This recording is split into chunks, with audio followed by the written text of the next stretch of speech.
Serious right now? You brought 4 kids to a first date and slid the check to me. They're my babies. If you want me, you take all of us. A real man wouldn't even... I think most people would agree that important details, like having children or bringing them along, should probably be discussed before a first date. Clear communication helps both people understand what to expect and avoids awkward surprises once the date has already started. For many people, a first date is usually seen as a chance for 2 individuals to get to know each other one-on-one. So when the situation turns into something completely different than expected, it can quickly create confusion and tension. And in today's video, we're looking at some of the wildest and most controversial first date moments that have gone viral online. From unexpected requests to uncomfortable situations, these clips definitely sparked strong reactions from viewers. What's up? Damn, these 3 I like this. That's what you feeling? You gonna buy it or something? No, you're gonna buy it. One for me, one for kids. You said you want me to buy all 3 of them for you and the kids. Yeah. Bro, we just started talking. Well, if you want to pursue me, then you have to get these coaches. I'm not paying no. All my kids know is designer, so that's okay. You want to get what we talked about. Okay, see. And so you like, I need my nails done, everything too. Look, come on now. I'm not doing that. Like no. So you tripping? I'm not about to pay no money for no Coach bags. We just like I said, we just started talking. I don't care. Well, you might as well get your heart set off of it. I'm not doing that. So, bro, I'm not doing that. Now, all that then. If you can't do this for me, if you want to pursue me, and my kids only know the best, they only get the best. So if you can't do that, then you. Okay, well then we just that's it with that. Right, okay. Somebody else in here will get it for me. Okay, all right. Yeah. Well, I'm not doing it. I'm not doing it. All right. Most people already know that designer bags like these can cost hundreds or even thousands of dollars, which is why the moment immediately caught viewers' attention. When someone brings up expensive items that early after meeting a person, it can easily leave a strong impression. For many people, first dates are more about personality, connection, and getting to know each other rather than focusing heavily on luxury or expensive gifts. That's why behavior like this often sparks debate online about expectations, money, and first impressions in modern dating. What's up, nigga? Hi. Yeah, this is the kids right. Y'all say hi, kids. Hi. Yeah, this is little Kayla, she's 5. That's Timmy, he's 7. And this Cherie, she's 17. Right. So what you gonna be doing later, mama? All right. Well, let me just give you a call back later then. How the food is, kids? It's good? Look like your food good. You eating a whole lot over there. What's up, mama? What about you? How you feeling? Everything is good. Y'all think y'all gonna get something to eat to go? Come on now, I got it. I can handle it. Let's just make sure they eat enough food. They good. I don't know. I may get a to-go box for the kids. Yeah, get enough. Y'all make sure y'all fill it. Y'all plate up, all right? Yeah. So when you get you one, make sure you get me in one too. So you feel me? I got it. I'm gonna handle it. All right. Let me run to the car real quick. Let me go grab my wallet. I'll be right back. Okay, no problem. Y'all know we ain't doing that. Straight up out of here. Y'all know we ain't doing none of that. Baby. I'm sorry. You can't get... This date clearly took a turn once the requests kept adding up throughout the meal. From his perspective, being asked to cover extra food, takeout boxes, and meals connected to children he had never even met before probably made the situation feel far more serious than a normal first date at that point. It's understandable why the atmosphere became uncomfortable. When expectations around money and responsibility aren't discussed beforehand, situations like this can quickly lead to frustration and make one person feel caught off guard. After I said I would require a deposit to take me on a date to cover my date preparation costs, I'm now working with an app developer to make this a reality. This is actually happening. We are building the app. I'm not even exaggerating when I tell you this is the best damn dating app you have ever seen, because there is a clear difference here where the woman can set the deposit rate and the man can pay for her date preparation costs. So as a woman, you're going to walk into the date already so happy, and that's going to lead to a better date and a better connection, and that gives the man a better chance of succeeding in courting you. The app is called Courted. So when people ask, how did you meet? You can say, he courted me. So cute. The website already looks absolutely stunning, and the app itself, incredible. All of the features are so unique and nothing like you've ever seen on any dating app. Oh, and to everyone who said you can't do that, guess what? I just did. So we are going to launch this city by city. And if you want early access, click the link in my bio and sign up. Let's make dating fun again. Honestly, moments like this show how much modern dating conversations have changed, especially when money and expectations become part of the discussion before people even meet. For many viewers, the idea of needing deposits or financial guarantees before a first date can come across as overly transactional rather than personal. At the same time, situations like this often spark debate online because different people view dating, trust, and financial boundaries very differently. Some see it as protection and convenience, while others feel it takes away from the genuine connection that first dates are supposed to create. Just canceled on me tonight because he found my TikTok. And that's really, really unfortunate because this is like the first time where social media has been like a detriment. It's not social media, it's you. You decided to use social media as your personal diary when it comes to your dating experiences. And listen, it's fine for you to do that for yourself, but your date saw your social media and said that he didn't want to be a part of the BS. Let me show you what I'm talking about. Okay, an update on Dan. You don't have the emotional capacity for a girlfriend. Okay, so I want to talk about my date tonight. This was actually my second date night with Liam.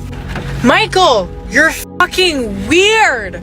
What was that? Okay, These videos were basically at the top of her page. I didn't even need to scroll down far to find them, so I can only imagine there's so many more. Based off that, it just seems as if you're going on dates just so you can make content. Him canceling that date was the best thing he did for himself. It seems like this woman was sharing a lot of her dating experiences publicly online, which naturally sparked mixed reactions from viewers. For many people, dating is something they prefer to keep more private, especially in the early stages of getting to know someone. Because of that, some potential partners might feel uncomfortable knowing personal moments or conversations could end up being shared publicly. In situations like this, it often comes down to different views on privacy, social media, and what people are comfortable sharing online. To split it down the middle, would you consider that a red flag? To be honest, no, not at all. I think that especially men nowadays, they need to stand up and they need to be careful with who they're giving their money to. A lot of these women expect like shopping sprees as their first date. They are like, hey, can we go to Aventura Mall and you buy me Gucci and buy me this so you can prove that you're worthy to be my man? No, that's not how it should be. I think men are completely justified nowadays to say no and to stand their ground because they need to kind of feel out that woman to make sure that she's worth spending that money on instead of just giving a 304 a bag for the night. So what would you recommend the amount of money a man spends on a first date is? Nothing, man. Take her to the beach. Try to explore who she is really, and then if it goes well, maybe you could try to explore with the financials and everything, spend a little bit of money on some lunch dates. Just know that you're spending at your own risk. You have free will to do whatever you want, but just know that if you take a girl out, you do have a chance that she's going to be able to kind of swipe all that cash from you that one night. So if a man tells a woman, we're going on a first date, but it should be at the park, and she goes, absolutely not, I'm not doing that. What does that mean to you? It means that she's not worth it. She's probably just some money-hungry woman who does not want a serious relationship with you. I mean, somebody who, especially for myself, if I'm seriously interested in you, I'm going to go and I'm going to do whatever you want. Of course, I'm going to try to get to know you. I do not care about your financials at that moment. I want to know who I'm getting myself involved with. I want to make sure you're not a criminal who's going to kill me. At the end of the day, a lot of people believe that if someone genuinely wants to get to know you, the location or price of the date shouldn't matter that much. A simple walk, a coffee shop, or spending time together somewhere relaxed can still create a real connection without turning the date into a major financial commitment. And that's why expensive first date expectations often spark debate online. Some people see luxury outings as important, while others feel strong connections are built more through conversation and compatibility than money or expensive experiences. What they talking about? They said 450. 450 what? For my nails. What you mean 450? Like what kind? $450 for my nails. But you ain't done them yet. I'm about to go back down here with my mama.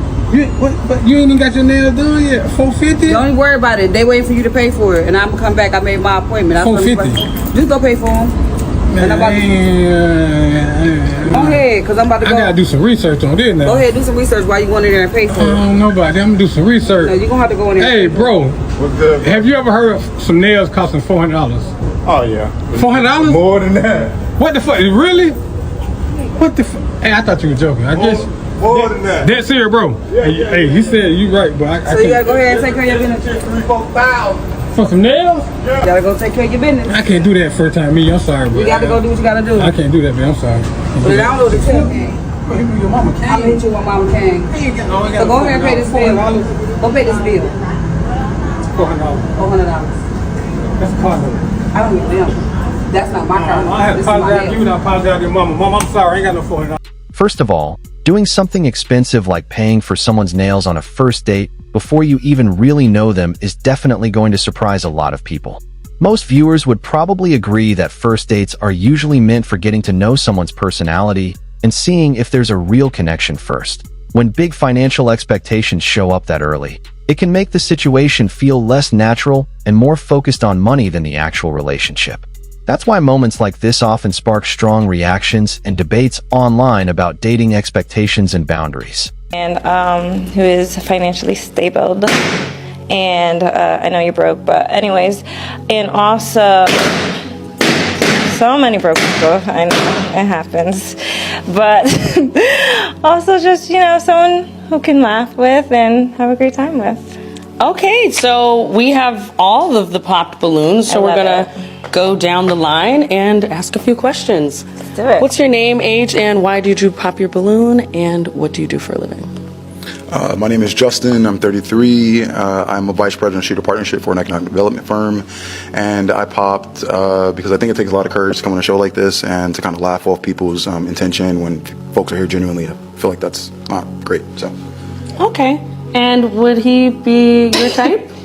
No, but I also didn't get anyone's intention. No one actually got a chance to even say anything, so I didn't laugh at anyone's intentions at all. Your comment while we pop balloons about folks being broke is just not really appreciated. So. Well, they popped my balloon. It wasn't appreciated on my end either. That's unfortunate. Let's move on.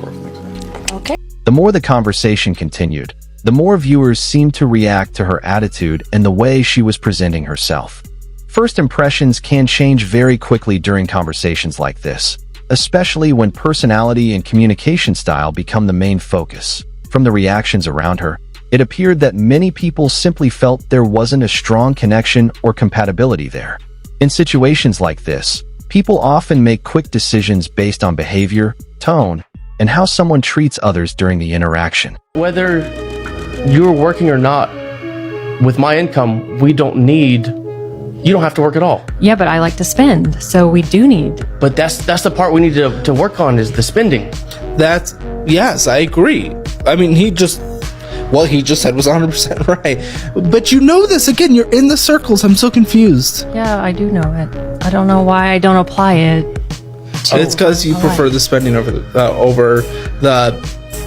I have a problem. I know I have a problem. Well, no, but your lack of addressing it, clearly you enjoy the problem more than any benefit that'll come from applying any solution. I mean, you do. You prefer the instant gratification more than any. Okay, I'm gonna keep going through these. So, where you want a second house? West Palm Beach. Is it gonna be a beach house? Not on the beach. Then it doesn't matter. Get a hotel whenever you want to go. Then, right? Right? Or else why? Why do you need a home there? Oh. We don't need a home there. I don't want to have another home over there. But she's adamant on having another home. Have you ever... From the short interaction shown, it already seems like there may be a major difference in priorities and financial habits between the two people. When one person feels overwhelmed by spending or believes long-term goals like saving and investing are being ignored, that can create serious tension in a relationship. Money issues are one of the biggest reasons couples struggle, especially when both people are not on the same page about budgeting, planning, and future goals. If financial decisions constantly create stress or frustration, it can eventually lead people to question whether the relationship is truly sustainable long-term. I am the table. I am the table. Oh yeah, no. Oh yeah, it's like that. I am the table. Double D's. Triple. The fuck? What you looking for from a man that you dealing with? Cause I might want to take you serious. So I need to know what I'm getting myself into. I want to live a soft life. I want to kick my feet up. Oh, for real? I just want to be chilling in the house, making cookies and So you want to be like a housewife? I want to be a housewife of Atlanta. Facts, okay. Yeah, So what? of the city. So okay, for you A to Buckhead. type, okay. Yeah, Midtown. Pop your shit. High rise. Oh yeah, you living like that. All of that. Type shit. So real quick, so all right, I see what you want. I could probably give you all that. That's cool enough. Probably. For sure. That don't work for There's me. levels to it, though. I need definite answers. Yes. All right, fast. So if I do all that, right? Boom. What am I getting out of it? That's it. Yeah, you get me. I mean, you sound like a bird brain with a pretty body. A bird brain. Nah, for real. I'm just keeping it real with you. Are you? So in other words, all right, I might have said the question. I might have said the question wrong. I might have said it wrong. So what are you bringing to the table for a man? What are you bringing to the table? Bring it to the table. I am the table. I am the table. Oh yeah, oh yeah, it's like that. I am the table. Double D's. Triple. Okay, real pressure right there. Yeah, the fuck? So what, you got kids? I got about 5 of them motherfuckers. You got 5 kids, swear. They with their daddy. Girl, I can't do nothing with you. What you mean? Bro, we could be one big happy family. Bro, you come with a lot of baggage. That ain't no baggage. I ain't trying to play stepdaddy, girl. Why not? But that's too much. From the conversation, it almost seems like the man had already made up his mind early on, but kept talking out of curiosity to see how the discussion would unfold. As the interaction continued, the differences in values and expectations between them became more noticeable that a lot of viewers would probably see certain comments and attitudes as warning signs, especially when it comes to financial expectations and long-term responsibility. In relationships, compatibility around work, money, and lifestyle goals can become just as important as attraction or chemistry at the end of the day. If two people have completely different expectations for how life and finances should work, it usually becomes very difficult to build a stable relationship long-term. There's no way that I'm gonna date a man that makes under $200K a year. That don't even make no sense. I'm not trying to struggle. I can struggle by myself, okay? Why would I want to struggle with a man? So if you're not making $200K, you can't date me. You trying to date me? I only date millionaires, baby. Like, you better get it right. Ain't no way you gonna date a man. I'm just gonna be honest with you. I know what? I just didn't like your attitude. I felt like you had a little shit attitude throughout your video, looking like Shanae from Martin and shit. Listen, all I'm saying is, lower your goddamn standard. People are definitely allowed to have preferences when dating, including financial expectations. However, setting very specific income requirements, like a minimum salary of $200K, can be unrealistic for many people, simply because only a small percentage of individuals earn at that level. Because of that, extremely strict financial standards can significantly narrow the pool of potential partners. At the same time, people who do earn higher incomes often look for compatibility in values, lifestyle, and expectations rather than just meeting a financial threshold. In the end, most relationships tend to work best when both people focus on shared goals, communication, and overall compatibility, rather than relying on rigid requirements alone. And I was seeing said he doesn't want to see me anymore because I have 7 kids. Well, why didn't you tell me that 3 months ago when you knew that 3 months ago? You're telling me 3 months in that it's because I have 7 children that you don't want to date me anymore? And this is what I'm talking about when it comes to men, is because they will play you like a fool. I'm for the kids, like, they're okay with it, they don't mind it, well, they obviously mind it. They mind it, and he played me like a fool, and he wants to tell me now that, oh, well, actually, I'm not okay with 7 kids. You could have said that 3 months ago instead of wasting my time. And I told him I want more kids. Yeah, I'd like 1 more child. Before I'm done, I would like 1 more. Yo, it's a child in the background. Can y'all see the child that's in the background? Because at first I thought that this was like trolling, but now I realize that this is actually a real video. Sorry, one of them's talking in the back right now. And he said, like, he'd cool with that. Like, he'd like another child, too. I mean, he's a baby dad himself. He has children. He knows what this is like. He knows what dating with children is like. I just don't know why he doesn't want to date me now. Do you guys think that this is, like, right or wrong of him? Because personally, if you don't want to date someone for having 7 kids is one thing, but to lead him along when really the whole time... Yo, listen. having 7 children is unreasonable. Now, I am an advocate for men not to marry a woman or not to get with women and get into a relationship with women that have multiple children out of wedlock, single baby mamas, whatever you want to call them.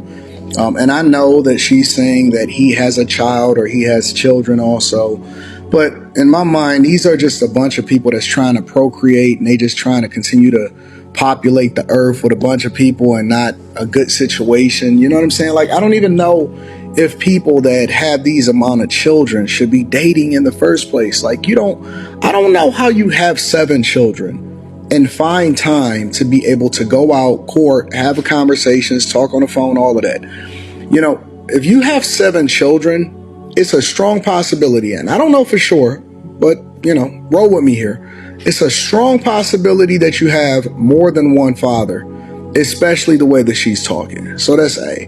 Number 2, if you have one father for the children, I honestly believe, and you know me, you know what my slogan is, go back with your baby daddy. If he was good enough for you to open up your legs to multiple different times, then he is good enough for you to go back to and raise y'all children together because they need their father. Ain't no co-parenting, ain't no trying to figure it out, ain't no situationships, ain't none of that. I would bet you this guy came to his senses. People can absolutely have preferences when it comes to dating, and that includes factors like lifestyle, family situation, and long-term compatibility. When 2 people are not aligned on those expectations, it often leads to one person deciding not to continue pursuing the relationship at the same time. Situations like this tend to spark debate because different people value different things in relationships. What matters most is that both sides are honest about what they're looking for, so no one feels misled or blindsided. And in the final clip, things continue to escalate. So stay tuned for what happens next. He sent me while I went on a date last night, me and my 8 kids, and the man left us at the table. I could think of 8 reasons why he might have left you at the table, but go on. Talking to this man for a few months now or whatever like that. He knew I had 8 kids. He wanted to take me out on a date. He was already at the restaurant, and I was like, yeah, I'm home, you know, getting me and my kids together. He did not say anything. Because one would assume that you're getting your kids ready to be dropped off at a babysitter's house while you go on your date. We get to the restaurant. He then says, why did you bring your kids? Sir, why wouldn't I bring my kids? You need to get to know me and my kids, especially on our first date. Oh, so you just be letting anyone around your kids? Y'all, please tell me why this man went to the restroom and never came back. Left me and all 8 of my kids at the restaurant. Again, I could think of 8 reasons why he didn't come back. Mind you, I did not have any money. You went on a date with your 8 kids with no money, expecting this man that you've never met before to pay for you and your 8 kids. Got it. I had to call my mother and my baby daddy so that they could send me money to pay for me and my kids. Called your mom and your baby daddy. The most surprising part of this situation is how one side seems genuinely confused about where things went wrong. From what's shown, there appears to be a major mismatch in expectations, especially regarding what the date would involve and who would be responsible for the expenses. For many viewers, the issue comes down to communication. If important details like bringing children or additional costs aren't discussed beforehand, it can quickly lead to misunderstandings and frustration on both sides. And with that, that wraps up today's video. If you enjoyed it, feel free to like, subscribe, and share your thoughts in the comments. See you in the next one.